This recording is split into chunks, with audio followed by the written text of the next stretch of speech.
Good evening, everyone. This is the Strange Land Podcast. My name is Kenny. I'm here with my good friend and co-host Stefan. How you doing tonight? Doing good, doing good. How are you? I'm doing pretty good. We Excellent. just had a malfunction with one of our XLR cords, and we're having to record about 10 minutes of the episode. But life happens. Yeah, this is round two, so And yeah, before we start, I just want to say that we're on iTunes and Stitcher Radio, Google Play, any podcast app that you can find. Send us an email at thestrangelandpodcast@gmail.com if you have any suggestions. And search us up on Facebook and YouTube at The Strangeland Podcast. Yeah, so today we are talking about one of the most prolific, one of the most publicized, and one of the most ruthless serial killers of all time.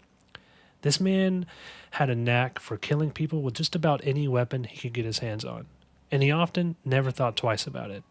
He was known to be a Satanist, to have drawn pentagrams in the blood of his victims and carved pentagrams into his victims as well. Richard Ramirez, also known as the Night Stalker, would sneak into homes late at night, dressed all in black, and kill the residents in the home. Most of the time, if there was a male in the home, he would kill the male immediately and then proceed on to the female, where he would either rape and then kill her, or if she put up too much resistance, he would simply kill her. He would then ransack the place and take anything of value he could find, and he robbed almost every single one of the homes that he went into and killed people in. He showed the utmost cruelty while killing his victims, and after he was caught, showed a complete and total lack of remorse for any and all of his crimes. This is the story of the Night Stalker. before we begin, man, I just want to say I'm really excited for this. I'm glad we were able to finally do Richard Ramirez. Yeah, me too, man. This one's huge. This one's really big. Definitely. This guy really set the tone in our cultural zeitgeist of what a serial killer is. Yeah, definitely. So in the end, Richard Ramirez would go on to kill at least 14 people. To fully understand how and why this happened, we need to take you into his childhood a bit and discuss things that could have helped push him towards the life he had lived. So Ramirez was born in El Paso, Texas on February 29th, 1960. He was the youngest of 5 children to his father and mother, Julian and Mercedes Ramirez. Something that everyone brings up in every documentary is how Ramirez suffered from 2 head injuries when he was a child. When he was 2, a dresser fell on him and split his head open, and then when he was 5, he was knocked unconscious by a swing at a park that he would play at. This would cause Ramirez to suffer from epileptic seizures for many years. The biggest part of his childhood that we should look at is his older cousin Mike. Mike was a U.S. Army Green Beret, and he had fought in the Vietnam War. It's known that when Mike was in Vietnam, he would take part in torture and murders of many Vietnamese women. When Ramirez was only 12 years old, Mike would show him Polaroid pictures of women tied up to trees in the forest. He explained that he would rape and torture these women, and then he would kill them. He even showed Ramirez a photo of a severed head that Mike was posing with. Mike would also smoke weed with Ramirez, and he would go on to teach him military skills that he had learned while he was in the army. The skills that Mike taught Ramirez included how to kill with stealth and effectiveness. Which, of course, we know he would use later in his life. Totally. Very valuable skills to Richard. Yeah, they did call him the Night Stalker. Exactly. So on May 4th, 1973, Mike shot his wife Jessie in the face with a .38 caliber revolver. Ramirez was in the same room to witness the murder. Mike had finally snapped, and Ramirez was able to see his cousin's ruthlessness in person. This murder was said to have drastically changed Ramirez's behavior and mood around other members of his family. He became quiet and sullen and began to smoke weed and take LSD much more often. He would move in with his older sister, Ruth, and her husband, Roberto. Roberto was known to be a persistent peeping Tom and would take Ramirez out on his nightly adventures, peeking into the homes of females. This may have been where Ramirez began to get comfortable with the idea of being around people's houses at night and even planning on, how to sneak into them. Around this time, Ramirez also began to participate in activities aligning with Satanism and the occult. When he was in high school, Ramirez really began to have sexual fantasies of rape, murder, control, and forced bondage. He got a job at a local hotel and he used his master key to make his way into the guest rooms, at first just to rob them. However, Ramirez was caught in the act by the husband of a woman that Ramirez was trying to rape. Ramirez went into the room with his key while her husband was gone and she was taking a shower, and caught her by surprise and began to try to rape her. Her husband came back just in time and beat Ramirez mercilessly before calling management. Ramirez was arrested, but the couple lived out of town and never made it back to trial, so the case was dropped. Ramirez dropped out of school in the 9th grade and moved to California alone.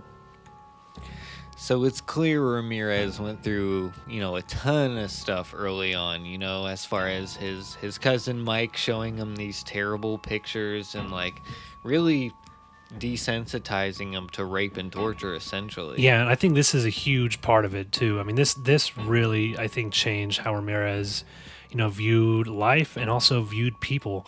I think, he's 12 years old, he's 12 years old and he's being shown all this stuff that a 12-year-old shouldn't see.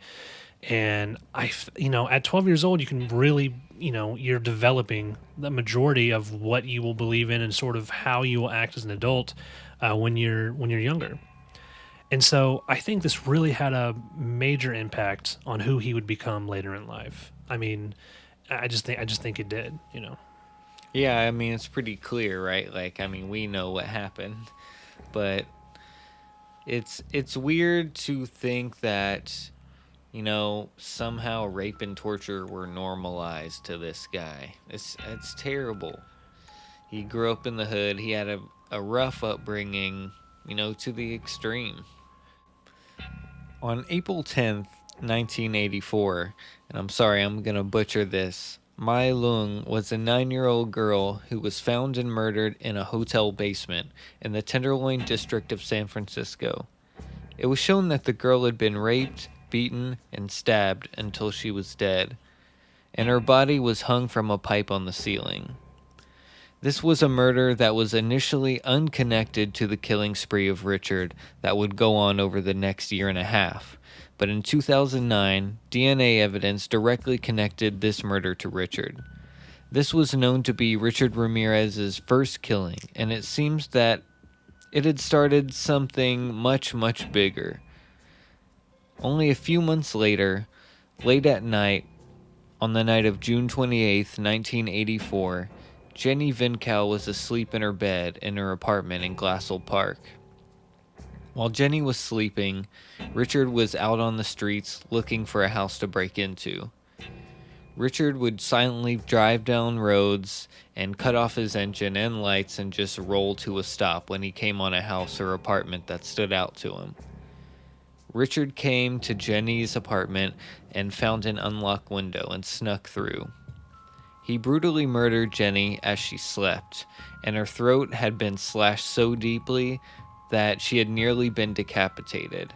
Jenny was 79 years old, so there's no way she could even really defend herself. It was, she didn't stand a chance against Richard. Yeah, and we'll see that sort of through this case. This is, it's not that he targeted old women, because he kind of targeted random houses. Right. He didn't plan a lot of this. But I guess the areas he was in, he would come across a lot of older people. I mean, most of the people that he killed, a good percentage of them were elderly. Right, and I think it just goes to say, it didn't matter who you were to Richard Ramirez, Anyone was fair game. So they were able to get a fingerprint from the window screen in Jenny's apartment. However, in 1984, fingerprints weren't as useful as they are today. At the time, California had been developing a highly technologically advancing fingerprint system, but it was so new that only direct fingerprints that had been scanned into the system were recognizable. At the time, Richard had never been in any real trouble. and he had never had his fingerprints taken. However, this fingerprint could help them in the future, linking him to the other murders or crimes Ramirez committed. So, like Stefan said, Richard would drive down streets and look for dimly lit houses that he thought would be a good target. Richard took advantage of the complicated highway system in Southern California as well. He was able to get in and out of neighborhoods very quickly, undetected, and sometimes this would allow him to even have more than one victim per night. The brutal murder of Jenny Vincro would remain his only murder for about 9 months. And from March of 1985 to August of the same year, he would go on a killing and crime spree that could rival most. On March 17th, 1985, Richard was out stalking the streets again when he stopped outside of the home of 22-year-old Maria Hernandez. Maria had just gotten home and had pulled her car into the garage, and as she was getting out of the car, she heard something behind her. Richard had silently crept up the driveway and snuck into the garage behind her. Richard wasted no time and pulled out his .22 caliber handgun and shot at Maria's face. Maria lifted her hands to protect herself, and the bullet from the gun ricocheted off her car keys that were in her hand. Maria fell to the ground and pretended to be dead while Richard went inside the house to see what he could steal. Maria's 34-year-old roommate, Dale Okazaki, was in the kitchen when she heard the gunshot. She ducked down beneath the kitchen counter, and then she saw Richard enter the kitchen. When she stuck up her head above the counter, even a little bit just to see what was going on, Richard shot her in the head once, killing her. And this is the type of ruthlessness and brutality that, I said in the intro. He never thought about killing them. He never had a second thought or any hesitation. Most serial killers you read about kind of take their victims on a ride, either to lengthen the experience for themselves, to make it more enjoyable, or just to torture their victims more. Richard didn't do any of that. Most of the time, he would just kill you. And, we saw this a lot in BTK. BTK would go so far as to go to the kitchen and get a glass of water and help them get comfortable and do all these get things. Them pillows. And this is more just to reinstate that he wasn't dangerous, but he would still do all those things. Richard would just kill you with no thought at all. Yeah, he didn't care. He didn't care what you were thinking. This was purely for him. The same night as the attack of Maria Hernandez and the murder of Dale Okazaki, Richard was still bloodthirsty, and less than an hour after the crime, Richard pulled a woman named Veronica out of her car in Monterey Park and shot her twice with a handgun, and then fled the scene. This was a complete and total random act of violence. This wasn't in a house or apartment. It wasn't some place where he could rob and take things of value. It was just simply a murder. Marie Hernandez again survived the shooting at her home earlier that night. She actually got a good description of the man. Tall, skinny, Hispanic, with huge eyes and rotting teeth. These murders that night got him quite a bit of notoriety, and the news began attempting to come up with names for the killer, including the walk-in killer and the Valley Intruder.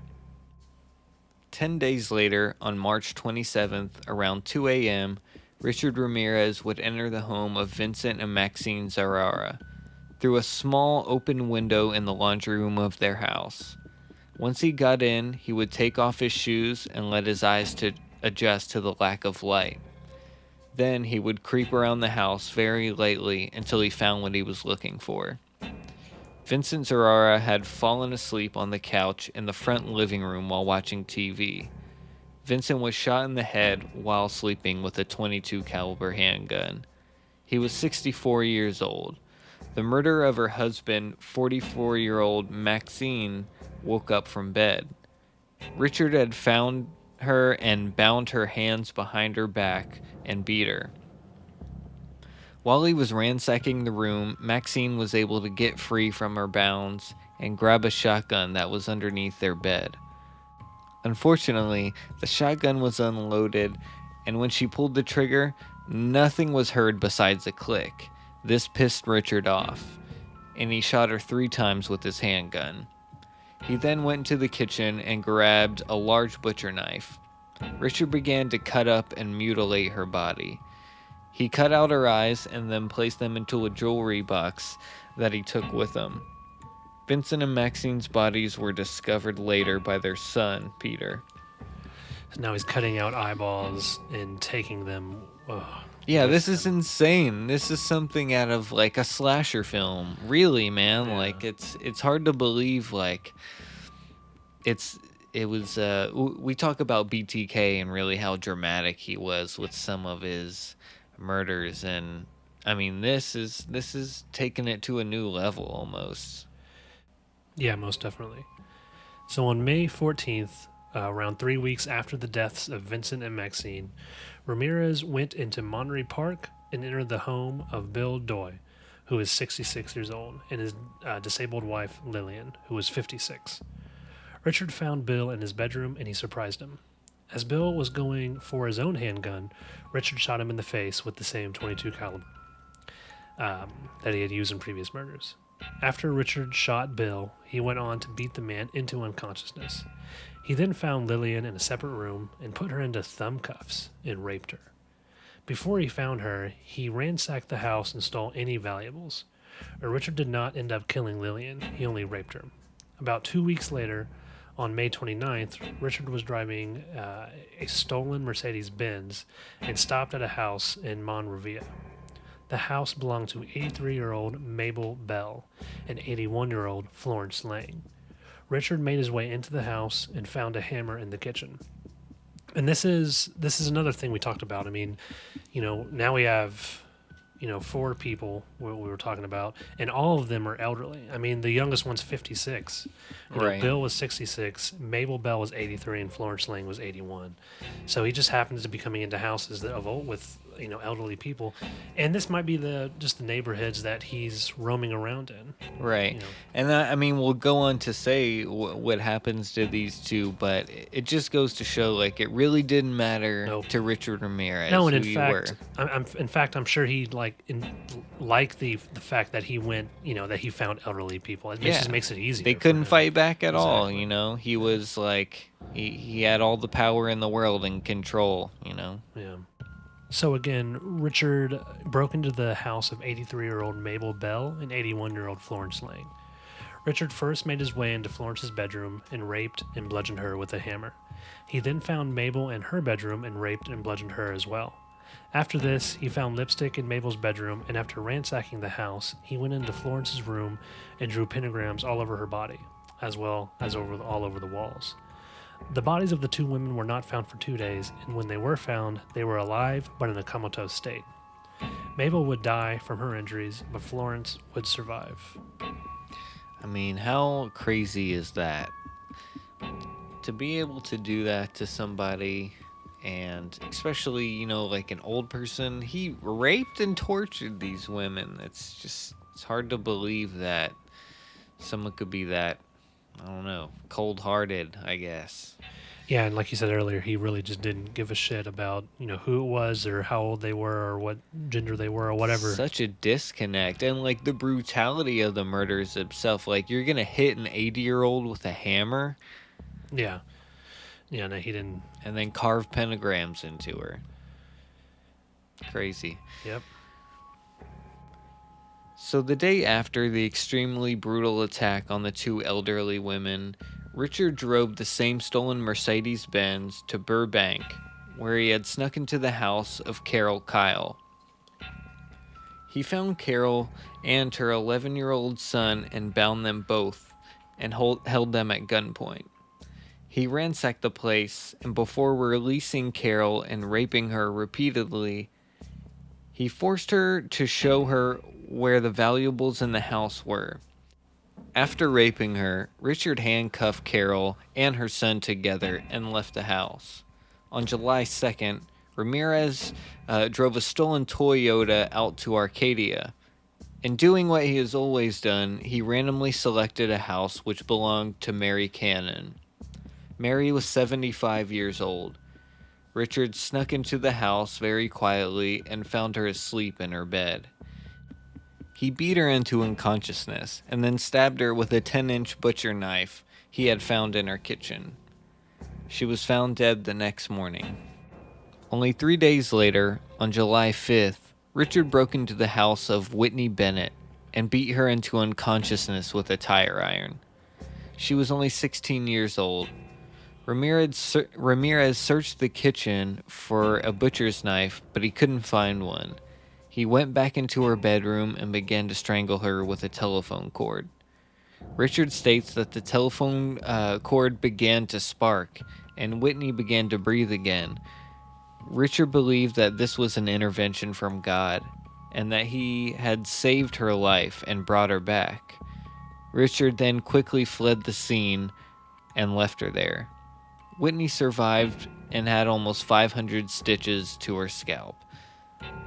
And this is crazy because, like, you know, it's not Whitney, it's not Whitney saying that, she believes that God intervened and saved her life, which maybe she does, but this is Richard saying this. Right, this is like, it almost tells a lot about his personality. He is a Satanist, so, I mean, this to me just screams like paranoia. Now he thinks God is out to get him, like he's making that association. Exactly. And, after he was caught, he did all these crazy things, like yelled "Hail Satan" in court and talked real crazy and tough and like super edgy, man. Yeah. But a lot of it was probably an act, and I think this sort of shows that he does believe in God and he is scared of God to some extent. Yeah, totally. And so a lot of like all the show, like after he got caught, honestly, that's just what it was, just show. Yeah, that's what it seemed to be, and he got a lot of publicity from, after he had gotten caught too. And you can really see it, like he plays it up. He was on a couple shows back in the day, and he really hams it up and tries to fully embrace it. Almost like people do with H.H. Holmes, how we were talking about. Yeah, except Richard was alive to live his myth, essentially. Exactly, and Richard was more close to being the myth that people perceived him to be than H.H. Holmes was. Definitely. So, on July 7th, 1985, Richard, doing what he does best, broke into the home of Joyce Lucille Nelson, who was 61 years old. And this is another, elderly lady. She lived in Monterey Park. She found her asleep on her living room couch and beat her to death using just his fists and also kicking her in the head.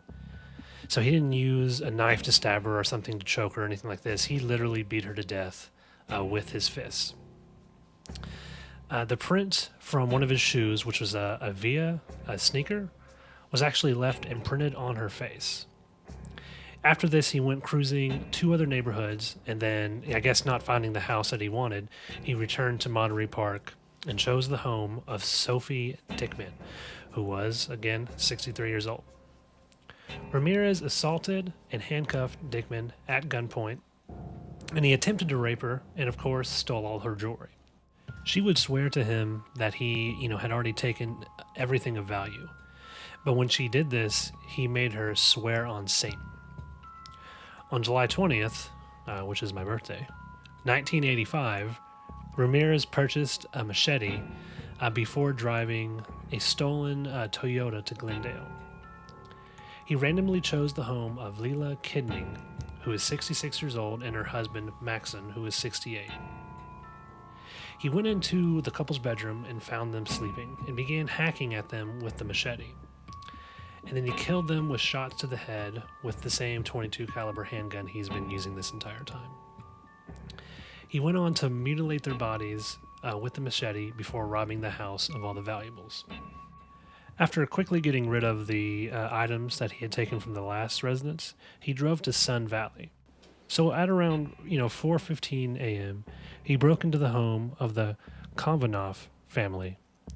He murdered Changarong Kovanov by shooting the sleeping man in the head with the .22 caliber handgun, killing him instantly.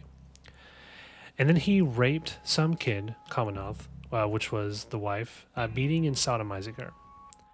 And he bound the terrified 8-year-old son before dragging some kid around the house to reveal the location of any valuable items, which of course he stole.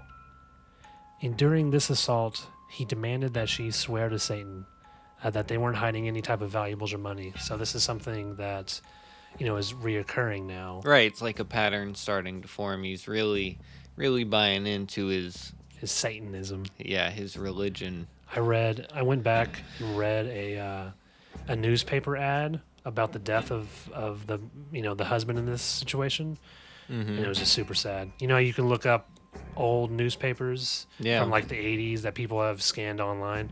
I found one from his death, and it was really sad, man.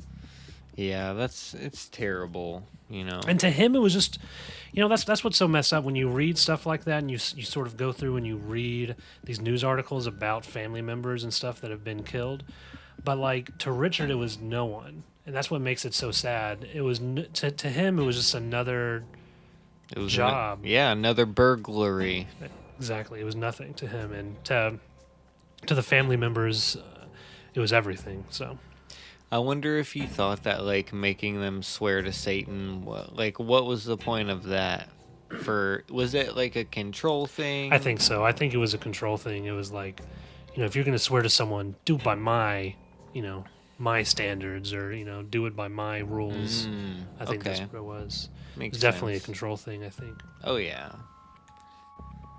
On August 6th, about 2 weeks after his busy night at the Neidling and Covenant killings, Richard shows up at the house of Chris and Virginia Peterson in a city called Northridge.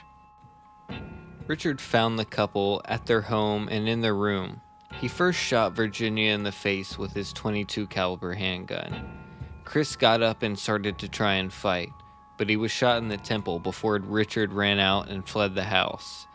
The couple survived, but 2 days later, Richard drove a stolen car to the home of Sakina Abawath and Elias Abawath, who were 27 and 31 years old respectively. They were husband and wife. Richard found the couple in their bedroom asleep and instantly shot the husband and father, Elias, in the head, killing him in his sleep.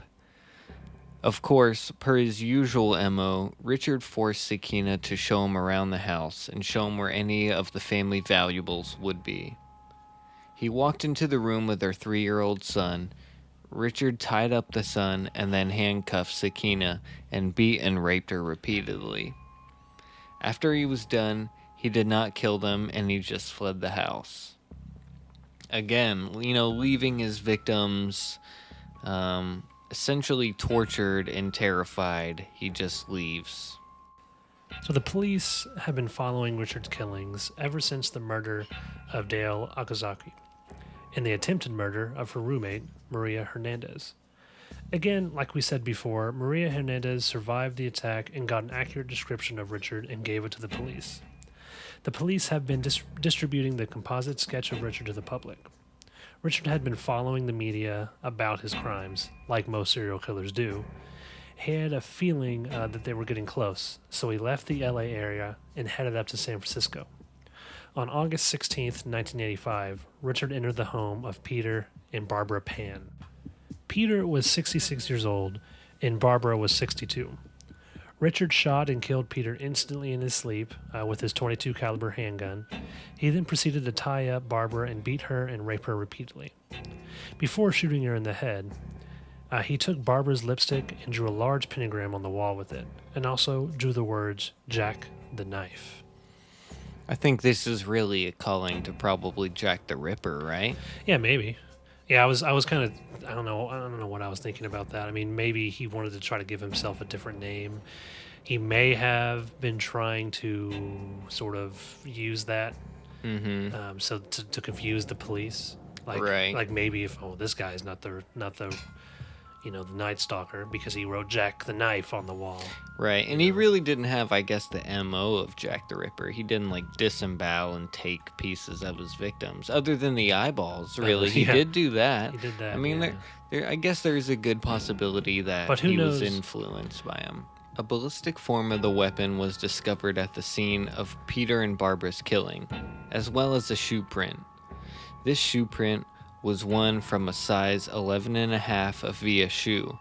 The particular shoe was a very rare one, and they were able to determine that only one pair of these shoes had been sold in the area in that particular size. But when they went to the store that the shoe had been sold in, The buyer had paid in cash, and there was no way to track it back to a particular person. The mayor of San Francisco unintelligently gave information about the shoe and evidence found at the crime scene to the public at a press conference. Richard, who, like we said, had been watching the media coverage on himself, and I'm sure taking some enjoyment in it, took off his shoes and then threw them over the Golden Gate Bridge, destroying the evidence. He left San Francisco a few days later and went back to LA. On August 24th, 1985, Ramirez traveled 76 miles south of Los Angeles in a stolen orange Toyota. Something to note here, too, he always stole Toyotas. That's kind of weird. Or Mercedes-Benzes, I guess. Yeah. But yeah, I did have a few Toyotas that he had stolen. You know, he knew that they wouldn't break down, I guess. I guess, yeah. I mean, it's a good choice if you're going to steal a car. It's reliable. He arrived at the home of James Ramiro Jr. His son, James Ramiro III, was awake whenever Richard pulled up to the house. And when he heard Richard's footsteps outside of the house, he went to wake up his parents. And they scared Richard off. James ran outside and got a good description of the car, including the color, make, model, and even partial license plate numbers. Of course, he gave the information to the police, and now at least they had something to go off of. Exactly. They're starting to stack evidence up a little bit, you know, against them. So they're definitely building something to try to find out whoever's doing all this. So after the close call at the Ramiro house, Ramirez went and broke into the house of Bill Carnes, who was 30 years old, and his fiancée, Inez Erickson, who was 29 years old. Ramirez, you know, he kind of went around the house to try to find places, and ended up breaking through the back door, and he found the couple asleep in their bedroom. He woke up Bill while he was cocking the .22 caliber handgun. He shot Bill 3 times in the head before turning his attention to Inez. Richard announced to the woman that he was the Night Stalker. And again, like he's done in the past, he forced her to swear to Satan and swear that she loved Satan, as he beat her with his fists and bound her with neckties that he had found in the closet.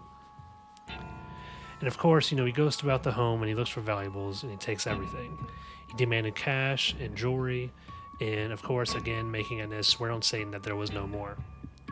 He left the home, and before doing so, he told Inez, "Tell them the Night Stalker was here." Inez was able to untie herself and went to the neighbor's house to get help for her severely injured fiancé. Surgeons were able to remove 2 of the bullets from his head, and he survived. So this guy survived 3 shots to the head. That's insane. Yep. What and a trooper. This is a .22 caliber handgun, so they're Yeah. pretty small. I mean, if you were going to survive a gunshot to the head, you'd probably survive that one. Yeah, and yeah, it's actually pretty common. People survive 22 bullets to the brain or skull all the time. Like, Exactly. But still, 3. That's pretty impressive. Yeah, most definitely. So Inez was able to get yet another good description of Richard. Police had also been able to retrieve another footprint from the Ramiro house, so evidence at this point was stacking up. One of the stolen cars that Richard had been using was found, abandoned at Wilshire Center in LA. While going over the car, police were able to retrieve a single fingerprint from the rear view mirror. This was a huge breakthrough in the case, and they were able to positively match the fingerprint back to a criminal with a long rap sheet, Richard Munoz Ramirez. And they now know who the Night Stalker is. The police took the mugshot they had of him from December 1984 when he was arrested for car theft, and they released it to the public. Now, the public had the face of the Night Stalker, and everyone was on the lookout. This was a gigantic manhunt that basically involved the entire city of Los Angeles at that time. Yeah, so this is huge. I mean, they broke the case wide open. They know exactly who it is, so now all they have to do is find him. Right, and everyone is looking for him on the lookout. Exactly. Imagine being around, I mean, this was before my time, but I can only imagine what that would be like as far as the media goes. Yeah, this is happening, you know, this is happening as it's going. So it's not like, this guy stopped killing 10 years ago, like the BTK, but we're still kind of looking for him. Right. I mean, this guy's breaking into houses every week. He's killing active. People. Yeah, so everyone knows about it. Everyone wants to stop him, so they all know and they're all on the lookout. So 2 days after the police found the car, but still before the information had been released to the public, Richard left the state and went to Arizona to visit his brother. And this would end up being his downfall. It means that when the police released his photo to the public, Richard had no idea it was happening. Basically, every single major news source was spreading information and the photo of Richard. And he had no idea. And what happened next seems like it would be directly out of a movie scene. The day after his face was made public, Richard decided to take a bus back to LA. He noticed a lot of cops at the bus station, and they were watching to see if Richard was trying to leave the city, but really he was coming back. Richard went into a convenience store, and inside, a group of ladies began to point at him and say, El Matador, which means the killer. It is then that Richard noticed his face plastered on the front page of magazines and newspapers. He fled the store in panic, but not before a big group of bystanders were in pursuit of him. So yeah, you're right. This is totally theatrical. This whole group of people rushes out to catch Richard Ramirez. Yeah, and he notices them, and he's running, and he just comes out, comes off the bus, not knowing anything, and sees his face on the cover of, newspapers and plastered on doors and stuff, and he's like, oh, shit. I think what happened while I was gone? Right. It just says so much about his mind state, too, that he was, not even aware of this. I mean, he was out of states, though. True, Yeah. but there wasn't a thought in his head that maybe, they were catching on to him at this point. Yeah. So Richard noticed the group of people chasing him and fled across the Santa Ana freeway. Hoping to escape, he attempted to carjack a woman. But in the time that it was taking, the group caught up to him, and he began to flee on foot again. He hopped over several fences and attempted 2 more carjackings, but eventually, the group caught up to him and they took him to the ground. One person struck him over the head with a metal bar, and they began to beat him relentlessly until the cops showed up. It seems that they would have likely killed him, for obvious reasons. This was like a blood-hungry mob, essentially, chasing this guy. Pitchforks, they were pissed off. And, right, and for good reason. Yeah, definitely. He was terrorizing their city, so. Yeah, so he can thank the cops for that, because if it weren't for them, he would have got his punishment on the spot from those people. Yep. The trial for Richard Ramirez is one that is filled with controversy from the start. Supposedly, jail employees overheard Richard saying that he was going to attempt to smuggle in a gun and kill the prosecutor. So, metal detectors were added to the courthouse, and everyone was searched on the way in. On August 14th, Phyllis Singletary, who was one of the jurors, did not show up for court. She was found shot in her apartment. This scared the hell out of all the jurors, obviously, and it was found out that Phyllis's boyfriend had actually killed her and then shot himself for unrelated reasons. But it was enough to scare the jury. They thought, he was somehow using the powers of Satan to...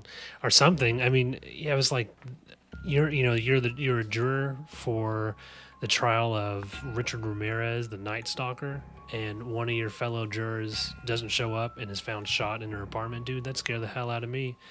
And in fact, the person that replaced her, I read the person that replaced her was scared to go home. Right. Whoever was standing by to replace anyone, she was very scared, which, I don't know, to me kind of makes sense. I'd be terrified. Yeah, definitely. We should also mention, too, they make a Richard swear on the Bible in court, and he lifts his hand up, and it's a famous picture. I'm sure a lot of people have seen it, but he holds his hand up at one point in court, and he has a pentagram carved or drawn onto his Yeah. hand. So he's even playing it up, and he's pretty loves it. loud in court. He says "Hail Satan" in court a couple times, just like has outbursts, and he's lost control. He's Yeah, if pretty you- crazy. Yeah, if you go on YouTube and you watch videos of it, you can find the video of him saying "Hail Satan." You can find videos of him getting into arguments with just random people. I mean, Yeah. getting into it with the judge. Yeah, he's yelling and cussing at the judge the whole time, Yeah. freaking out. Yeah, he was definitely playing it up and playing the part. And I watched interviews of him with different people, and he seemed I don't know if I would say he seemed smart, but he seemed very articulate. And he was well spoken for the most part. His voice didn't sound anything like I thought it was going to sound. Right. Did you ever listen to Yeah. It's like his voice just didn't sound like I thought it would. He sounded more articulate than I thought he would. Yeah, he was. I mean, for like the barbarity of his crimes, you expect this guy to be sort of like an Ed Gein, like hillbilly almost type of guy from Yeah. Texas. That's just like And he was But- from Texas, yeah. right. But he was actually like almost poetic in a way. I remember listening to one interview where the reporter had asked him, do you have evil inside of you? Which what a baited question, but that's what they're looking for.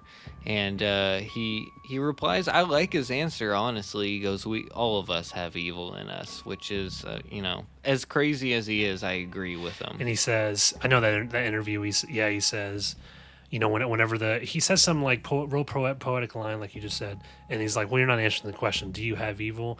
And he's like, yes, not 100%, but yes, Right. we all do. Yeah, he claims he's not 100% evil, which He's pretty close. with that being said, yeah, that's a stretch. Like, if Yeah. he's not 100, he's 99. He's 99. Yeah. Who is 100% evil? I don't know. Gary Ridgway. Yeah, Hitler maybe. Hitler, He was a right. dick. Hitler was 100% evil. So, on September 20th, 1989, Ramirez was convicted of all charges. 13 counts of murder, 5 attempted murders, 11 sexual assaults, and 14 burglaries. During the penalty phase of the trial, on November 7th, 1989, he was sentenced to die in California's gas chamber. He stated to reporters after the death sentence, "Big deal. Death always went with the territory. See you in Disneyland." This is a very famous phrase that he said in court. And this goes back to everything that we were just talking about.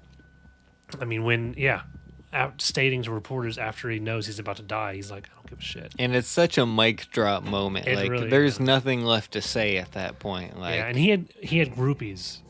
I mean, this guy had, the court groupies. yeah, And didn't he ended up marrying one of them. Yeah, I was just about to say that. Didn't he have a relationship and get married to some, fan essentially? Yeah, in fact, I have it right here. He married her on October 3rd, 1996. He married Doreen Loy. And after, she had wrote him like 75 letters during, his incarceration. And he had lots of fans that were writing him letters and paying him visits, and a lot of them were females. And Yeah. so, dude, if you go to YouTube and just watch these videos and go to the comments, you can still see people. Most of them are probably trolls, Right. but maybe a few of them are real people that are like praising him and saying, "Oh, he's so cool," and "Hail Satan" and all this crap. I don't know, but yeah, he did. He did marry Doreen Loy in 1996. It's pretty crazy. He was even able to be granted the right to get married and all of that after his crimes. Yeah, it's something in the California system. She even stated that she would commit suicide when Ramirez was executed. But they eventually separated, and he was never executed. He died of cancer. Right. They wanted him probably to live out his... Well, so he died. I don't have that written down, but he died in 2013, I believe. From, I believe it was leukemia. Right, I could be wrong, but pretty sure that's what I it think is. it was cancer. It was definitely cancer. I think it was leukemia. And they say that he would have been in his early 70s before his execution was actually carried out. And he was young when he got caught. And So I think he was on death row for like 25 years or something. And this is something to do with, and I'm not an expert on any of this, but just how the appeals system works in California. It takes forever to execute somebody. Right. I mean, it takes a very long time. I feel like this would have been different if it was in Texas. Oh, dude, he would have been executed much quicker. They're not wasting any time. Dude, they kill people in Texas like quick. Have you ever looked up those statistics? No. You should, man. We've killed a lot of people. I think we've killed like 400 and something people from the 70s until now. Right. I mean, yeah, we kill people like every month, pretty much, like once a month or something. But yeah, another thing is his case at the time, until it was surpassed by the O.J. Simpson case, it was the most expensive case in the history of California. It costs $1.8 million at the time, which is about $3.5 million in today's money. And of course, OJ's case cost, anywhere between $3 and $6 million. Right. So that was super expensive. But this case itself was insanely expensive. And I think it's pretty interesting that California didn't find a way to get his execution, to expedite his execution. Mm-hmm. It is interesting.